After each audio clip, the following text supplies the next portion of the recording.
আল্লাহ আপনার শাহী দরবারে খেলার ময়দানে হাত বাড়াইছে মালিক, ওগো মালিক, এদেশের তিনবারের প্রধানমন্ত্রী মুক্তি করিয়া দেশের সাথে দেশের মানুষের মধ্যে আবার ফিরাইয়া দেন। 18 কোটি মানুষের একমাত্র ভরসা দেশনেত্রী বেগম খালেদা জিয়া, যার কোনো বিকল্প নাই। খালেদা জিয়ার বিকল্প কিন্তু খালেদা জিয়া নিজেই। এটা প্রতিষ্ঠিত হয়েছে।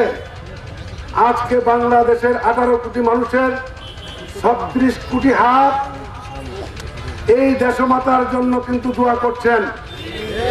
টেকনাফ থেকে তেতুলিয়া, রূপসা থেকে পাথরিয়া, দল মত নির্বিশেষে, ইসলাম ধর্ম বলেন, বৌদ্ধ খ্রিস্টান ইহুদি ধর্ম বলেন, সকলে মিলে কিন্তু আমরা দোয়া করছি ওনার সুস্থতার জন্য। আপনারা যারা ভুল ব্যাখ্যা দিয়ে রাজনীতি করছেন ভাইয়েরা, এখন কিন্তু সময় নয়। জাতির এই ক্লান্তি লগ্নে এই কাজটা করা ঠিক হবে না। আসুন ঐক্যবদ্ধভাবে আগে দেশনেত্রী খালেদা জিয়াকে আমরা বাঁচিয়ে তুলি, তারপরে আবার আমরা রাজনীতি করব। যদি অন্যায় কোনো আচরণ করেন তাহলে আল্লাহ কিন্তু সহ্য করবে না। সেটা কিন্তু আপনাদেরকে মনে রাখতে হবে।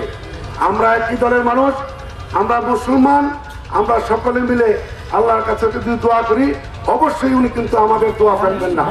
আপনাদের সকলের কাছে আবারও দেশনেত্রী বেগম খালেদা জিয়ার জন্য দোয়া আছে।